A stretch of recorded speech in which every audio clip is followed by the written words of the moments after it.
Czy zastanawialiście się, jaka jest, a jaka może być szkoła? United for the cause of education. Interesuje Was, jak rzeczywistość, w której żyjemy, wpływa na to, co dzieje się w szkole i jak szkoła kształtuje świat poza swoimi murami? O tym wszystkim będziemy rozmawiać w podcaście Fundacji Szkoła z klasą. Podcast z klasą. Dzień dobry.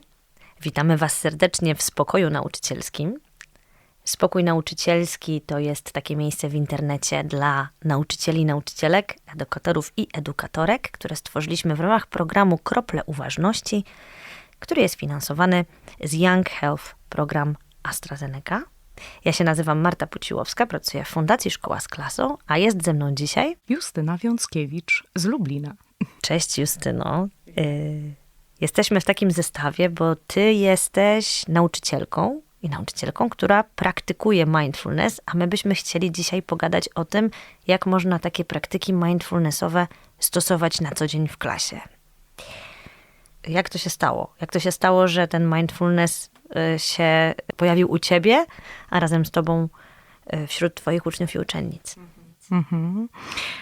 Myślę, że to jest taka bardzo klasyczna droga, moja droga. To znaczy, to co mnie skłoniło do zwrócenia się w stronę uważności, to trudności i problemy. To znaczy trudności związane z tym, jak funkcjonują niektórzy moi uczniowie i jak funkcjonuję ja. Okazało się na początku mojej pracy nauczycielskiej, że taki tradycyjny system kar i nagród, widzenie świata czarno-białego, takie standardowe reakcje moje nauczycielskie na jakieś trudne zachowania dzieci nie działały. I ja się czułam w związku z tym sfrustrowana, że tak to jest. Oczywiście mój wysoki perfekcjonizm mi dokuczał i podpowiadał, no tak być nie może, musisz coś z tym zrobić. Próbowałam różnych rzeczy, ale niestety większość z nich działała tylko krótkofalowo, więc chciałam pogrzebać, zagłębić się troszkę dalej, to znaczy zobaczyć, skąd te trudne zachowania się biorą i co w związku z tym można z tym zrobić. I jedyną odpowiedzią, która się pojawiła na horyzoncie i która dawała szansę na to, że coś się rozjaśni w mojej głowie, to był właśnie mindfulness. Więc to dzieci mnie sprowokowały do tego, żeby się tym zająć. A potem się okazało, że to było również świetne wyjście, świetne lekarstwo na mój perfekcjonizm i na moje takie nauczycielskie tendencje do tego, żeby być doskonałą i żeby sobie ze wszystkim świetnie poradzić. Czyli aktywnie szukałaś czegoś, co będzie odpowiedzią na twoje codzienne problemy w klasie, twoje z tobą, twoich uczniów i uczennic, wasze wspólne. A powiedz mi, czy jak usłyszałaś po raz pierwszy mindfulness, to miałaś z tym mindfulnessem jakieś skojarzenia, jakieś wyobrażenia na temat tego, co to jest i jak działa? Często takie wyobrażenie mamy, ja miałam, zanim zaczęliśmy w fundacji przyglądać się mindfulnessowi bliżej. I czy jak zaczęłaś tę praktykę mindfulnessową, jak już się temu przyjrzałaś, to czy to było łatwo, czy trudno zacząć ją stosować w klasie? Mindfulness, gdy się z nim zetknęłam po raz pierwszy, zupełnie nie miał dla mnie żadnych konotacji z czymś ezoterycznym, na przykład jak niektórym się to kojarzy, jakimś tajemniczym. Wręcz przeciwnie, ja po prostu zaczęłam nie od teorii, ale zaczęłam stosować mindfulness. Gdy spotkałam się z mindfulness, uczyłam wtedy religii, to ciekawe, bo to jest taki może nieortodoksyjny nurt, jeśli chodzi o połączenie mindfulness i religii. Bardzo dobry zestaw, tak. Tak. Więc ja po prostu zaczęłam stosować mindfulness. Myślę, że stosowałam go już znacznie wcześniej, nie wiedząc o tym. I zobaczyłam, jak praktycznie super działa i pełnie nie miałam żadnych przekonań na ten temat, ani lęków. Po prostu okazało się, że to działa. Oczywiście nie działa na zasadzie magicznej różdżki, nie działa na zasadzie gotowych rozwiązań, które podsuwa, ale okazało się, że rozszerza spektrum widzenia tego, jak ja mogę zareagować, jak mogę widzieć moich uczniów. W związku z tym sprawdziło się świetnie najpierw od strony praktycznej. Potem zaczynałam trochę bardziej poznawać mindfulness od strony teoretycznej i to jest bardzo potrzebne, myślę, żeby wiedzieć dokładnie, o co w mindfulness chodzi, bo na początku mojej pracy, gdy zaczęłam wprowadzać jakieś proste ćwiczenia mindfulnessowe na religii właśnie, no to jedna z moich koleżanek mi powiedziała: to taka relaksacja, to my to znamy. I ja już wtedy byłam oburzona, że ona mi tak powiedziała, no bo to nie jest tylko relaksacja, ale nie chciałam jej za bardzo wyprowadzać z błędu. Wiedziałam, że to jest coś znacznie więcej, więc czuję, że są rzeczywiście takie przedrozumienia tego terminu mindfulness, natomiast jeśli się zacznie praktykować rzeczywiście samemu, z dziećmi, to się okaże, że nazwa właściwie nie jest ważna. Ważne jest to, co robimy i to, co czujemy w sobie, robiąc to. Zanim cię ściągnę do konkretu, bo myślę, że to jest najcenniejsze dla naszych słuchaczy i słuchaczek, to jeszcze wrócę do tej drugiej części mojego pytania. A co na to twoi uczniowie i uczennice, które na razie jeszcze mamy takie niekonkretne, bo będziemy zaraz mówić o tym, jakie praktyki i w jakich momentach twojego szkolnego życia były stosowane, co oni na to? Co oni i one na to? Oni na to na początku... Wcale nie jak na lato, dlatego że okazało się, że to jest coś, do czego nie są przyzwyczajeni. Jak ja zapraszałam na przykład moich uczniów do rozpoczęcia zajęć minutą patrzenia w siebie, minutą ciszy i poszukiwania rzeczy, za które już teraz, w tym momencie, na przykład o godzinie 8 rano na pierwszej lekcji możemy być wdzięczni, to oni najpierw patrzyli na mnie bardzo zdziwieni. Szerokie oczy, otwarte buzie, ale czego pani od nas chce właściwie? Były oczywiście też takie reakcje, że ktoś się śmiał, no bo to było niekomfortowe, jakoś tak histerycznie wręcz. Ktoś czuł się zablokowany, czuł się niepewnie, więc początki były naprawdę trudne. Natomiast gdy ta praktyka prosta, właśnie krople uważności, stały się rytuałem w mojej pracy nauczycielskiej, to dzieci po miesiącu mniej więcej zaczęły się domagać tych chwil, gdy okazywało się, że ja na przykład o nich zapominałam. Proszę pani, ale nie było jeszcze minuty wdzięczności dzisiaj.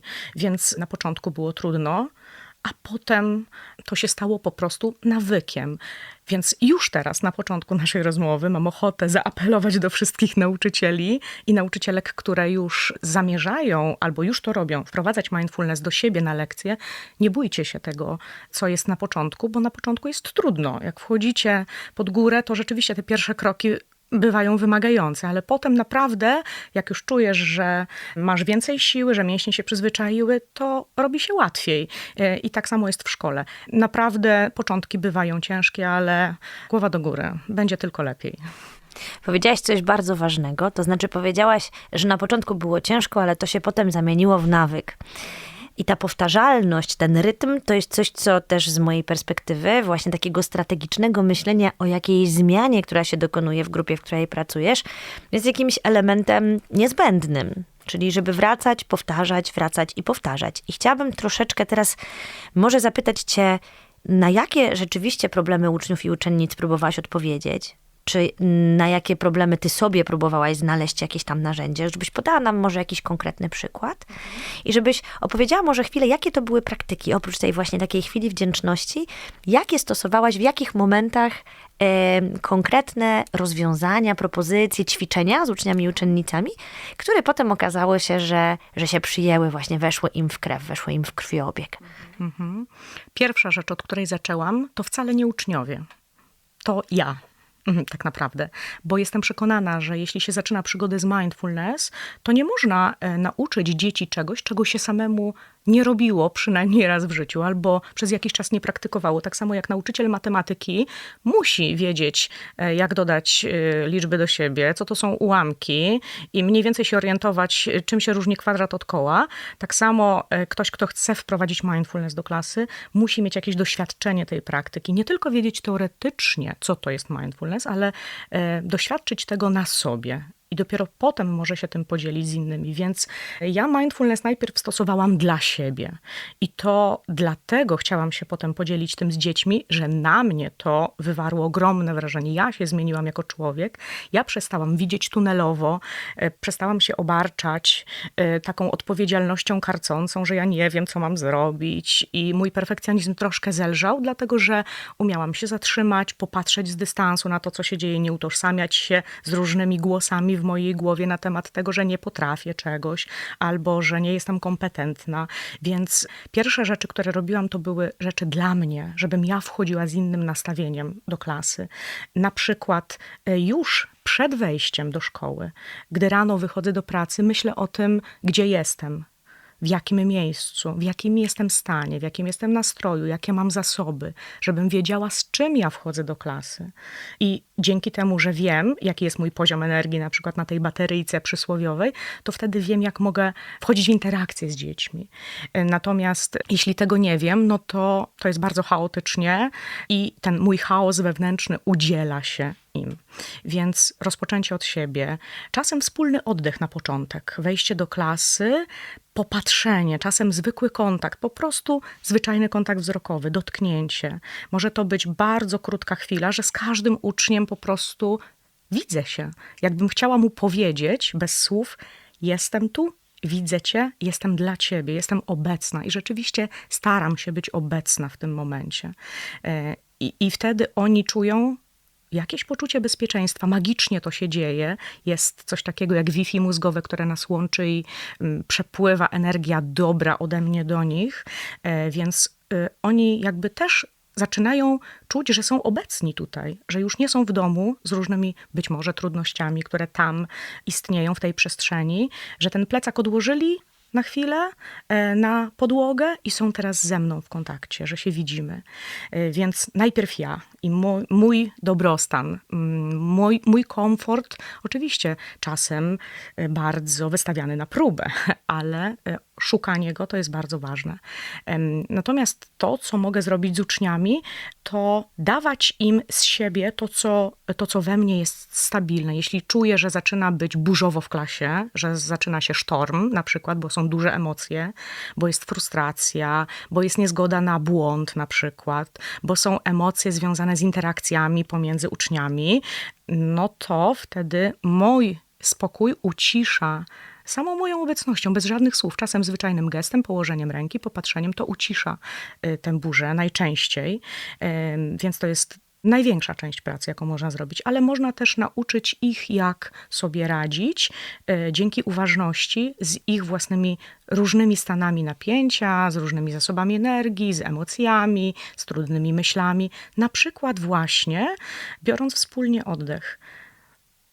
Przychodzi mi do głowy sytuacja z dzisiaj, gdy stoi koło mnie 5 uczniów i wszyscy czegoś chcą w jednym momencie. Proszę pani, ale ja, proszę pani. I ja czuję, że chaos we mnie rośnie, bo chcę odpowiedzieć na wszystkie pytania naraz i wiem, że nie mogę, więc patrzę na nich wszystkich i biorę oddech. I oni razem ze mną. I dzięki tym 2 sekundom napięcie w sekundę spada. No dobrze, to ja poczekam. Wycofuje się któryś z nich i wtedy mogę zacząć rozmawiać z nimi. Zwykła rzecz, oddech, to naprawdę zmienia bardzo dużo. Czy to, na co szukałaś odpowiedzi, to właśnie był taki rodzaj znalezienia balansu, spokoju, metody zarządzania codziennością, czy mierzyłaś się z jakimiś konkretnymi problemami w klasie, na które szukałaś odpowiedzi? To mnie interesuje z takiego punktu widzenia jakby, że wiem, że próbowałaś jakby w sobie znaleźć większy spokój, ale czy twoi uczniowie, uczennice mierzyli się z jakimiś konkretnymi wyzwaniami, czy to było twoje narzędzie do zarządzania grupą, energią grupy? To jedno i drugie, mam wrażenie. Mam takiego ucznia, który ostatnio mnie bardzo zaskoczył. Dał mi taki prezent w postaci owocu praktyki mindfulness, którą stosujemy na co dzień w klasie. To jest uczeń bardzo impulsywny, wybuchowy. Zdarza mu się 4 razy na lekcji rzucić książką, ołówkiem, zaczyna płakać i klasa już zna go w pewnym sensie, ale jednak poziom napięcia w klasie wzrasta i on po takim wybuchu emocji płacze. On mówi, nie wiem jak sobie poradzić, chociaż zna doskonale strategię. Ale kilka dni temu właśnie była taka sytuacja i ja starałam się nie reagować, byłam wyregulowana i co zrobił ten mój uczeń? Przyszedł do mnie w takim stanie ogromnego wzburzenia i powiedział mi, mam ochotę kopnąć teraz mojego kolegę, który siedzi ze mną w ławce. Ja mówię, świetnie, że to mówisz, a nie robisz. Czy mogę usiąść obok pani?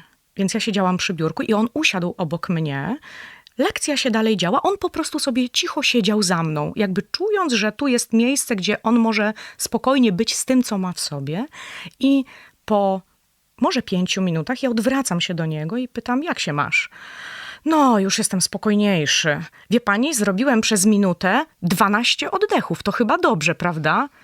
I ja po prostu czułam, że to jest mój sukces pedagogiczny i mindfulnessowy, bo on bez wskazywania przeze mnie jakiejś strategii, on sam wiedział, co może zrobić. On może przez minutę obserwować to, co się dzieje z jego oddechem. I już nie był zupełnie zaangażowany w myśli, w emocje, które tak bardzo nim targały. I ja pytam, jak teraz się masz? No, już nie mam takiej ochoty go kopnąć, mogę wrócić do ławki, więc jakby 7-latek poradził sobie sam w trudnej emocjonalnie sytuacji.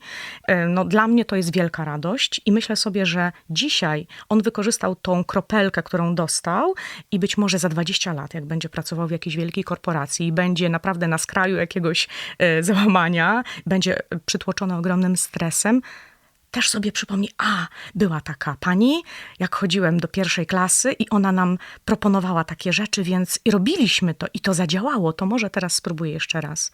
Więc niby to są bardzo małe rzeczy, ale mogą naprawdę zaowocować czymś spektakularnym. No to są te krople właśnie. Fantastycznie, że o tym opowiadasz.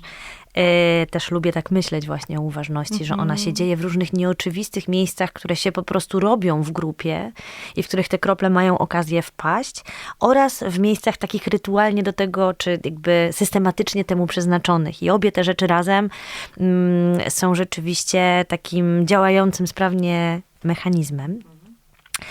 Ale opowiadasz, co się dzieje u ciebie w klasie, ale ja też patrzę, co masz ze sobą dzisiaj na stole, bo państwo, którzy nas słuchają, wy, którzy nas słuchacie, tego nie widzicie. Ale tutaj są jakieś bardzo ciekawe rzeczy, które może w tej praktyce codzienności mogą pomagać. Powiesz, co to jest? Tak. Mam ze sobą dzwonek, który moi uczniowie bardzo lubią. Mamy taki zwyczaj. A możemy go posłuchać? Tak, zaraz posłuchamy. Mamy taki zwyczaj, że gdy się robi w klasie intensywnie, pod różnym względem, poznawczym, emocjonalnym, jakimkolwiek, to ja uderzam w ten dzwonek. Właśnie tak. Posłuchajcie, proszę.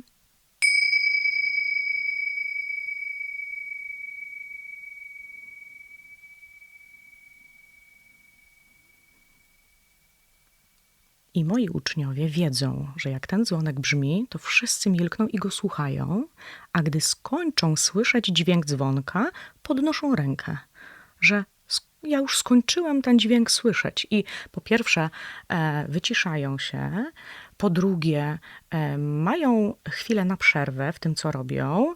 Zauważają, że każdy słyszy inaczej, że jeden słyszy troszkę krócej, drugi trochę dłużej. Oczywiście robią sobie też wyścigi, więc chcą być jak najciszej, żeby ten dzwonek słyszeć.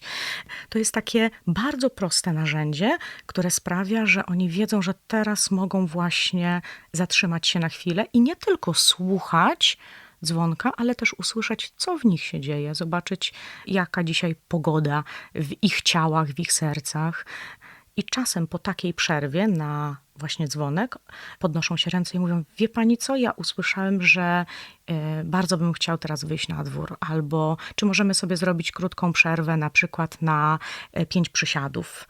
Więc to jest coś niezwykłego, że dzieciaki mają kontakt ze sobą. Niezwykłego, a właściwie naturalnego, tylko po drodze gdzieś żeśmy to zgubili i ja bardzo się cieszę, gdy oni wracają do tego kontaktu i uczą mnie, dorosłą osobę, jak to jest kontaktować się ze sobą i zadawać sobie pytanie, jak ja się czuję, czego teraz ja potrzebuję. Oni mnie tego uczą, więc właściwie mindfulness to jest takie narzędzie, dzięki któremu uczymy się nawzajem siebie i przywracania kontaktu ze sobą. Dzwonek pięknie brzmi, ale widzę, że masz tutaj jeszcze karty. Co to są za karty, powiesz? Tak, bardzo lubię właśnie takie ćwiczenia, które nie wymagają dużej obudowy, więc mam ze sobą karty Magiczna Chwila, wydane przez wydawnictwo Co ja na to, 2 trenerek uważności, moich koleżanek i kart jest 60, można właśnie teraz je wyjmuję. Mają one różne kolory, z jednej strony mają obrazek, a z drugiej strony treść ćwiczenia, więc proszę bardzo, dam ci część. Dzięki. Na przykład mam tu przed sobą kartę Uszy słonia, więc jest narysowany piękny słoń i z drugiej strony dziecko losuje na przykład taką kartę, gdy robimy sobie chwilę przerwy i prowadzi ćwiczenie uważności dla całej klasy. Na końcu są jeszcze pytania po tym ćwiczeniu. Te karty są również podzielone na pewne grupy, że można je stosować wtedy, kiedy potrzebujemy pracy nad koncentracją, wtedy, kiedy na przykład chcemy popracować nad życzliwością, nad empatią w klasie, więc to są takie małe cegiełki, dzięki którym możemy zbudować jakiś piękny budynek uważności z naszymi uczniami. Ja powiem od razu, że my w Kroplach Uważności też mamy karty mindfulnessowe. Jeżeli was te karty interesują, to zajrzyjcie na naszą stronę internetową, zobaczcie jak wyglądają, zobaczcie czy można wejść w ich posiadanie, bo można. Rzeczywiście to jest taka prosta metoda, prawda, w której też możesz zaangażować dzieci do tego, żeby one prowadziły takie krótkie praktyki. To też jest bardzo fajne. Bardzo się czują wyróżnione, że mogą prowadzić, że mogą dzwonić. Ostatnio mówiliśmy o tym, że żeby dzwonić uważnie dzwonkiem, to trzeba naprawdę długo poćwiczyć to, więc oni mówią, czy ja już jestem gotowy. Bardzo są skupieni. Tak, to jest niesamowite, jacy są przeżyci, jak im ręce drżą. I jak widzą, jakie to jest trudne, żeby rzeczywiście zachować koncentrację, jak się starają, żeby to zrobić jak najlepiej, więc jakby staram się im jak najczęściej oddawać pałeczkę w tym i uczyć się z ich wewnętrznej mądrości tego, co jest takie bardzo naturalne w mindfulness, kontaktu ze sobą, z innymi, ze światem dookoła. Słuchaj, czy coś tam jeszcze? Czy coś jeszcze ze sobą masz, o czym chciałabyś opowiedzieć?